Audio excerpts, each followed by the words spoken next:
Mga boss, katatapos nga lang po ang official weigh-in na ginanap sa bansang Mexico kung saan ay kapwa pasok sa limit ng flyweight 112 pounds sila Dave Apolinario at Angel Ayala. Kaya tuloy na nga po bukas ang kanilang salpukan para nga po yan sa bakanting IBF flyweight title. Huling laban ng ating pambato na si Dave Apolinario nitong February lamang taong kasalukuyan kontra ito sa Thai fighter kung saan ay isang napaka-impresibong knockout ang ipinalasap ng ating pambato dito sa Thai fighter. May malinis nga po ito na 20 wins, 14 KOs at walang talo. Huling laban naman itong si Angel Ayala noong October pa nakaraang taon. Kontra naman ito kay Felix Alvarado kung saan ay tinalo naman ito ni Angel Ayala sa pamamagitan ng unanimous decision. May malinis naman ito na 17 wins, 7 KOs at walang talo. Kaya napakagandang abangan ang kanilang salpukan bukas mga boss dahil kapwa undefeated itong dalawa.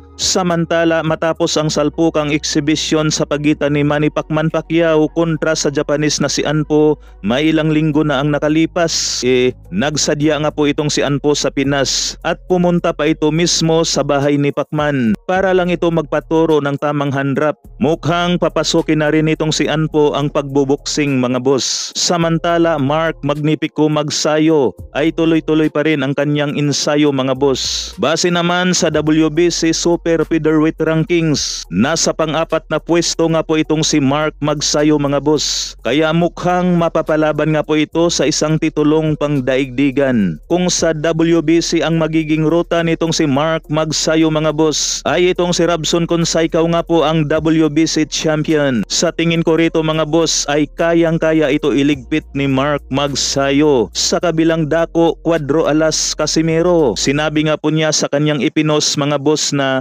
ihanda nyo na daw ang inyong pangtalpak, na ang ibig sabihin sa post na yan ni Cuadro Alas ay malapit-lapit na ang kanyang laban mga boss, so abangan natin yan.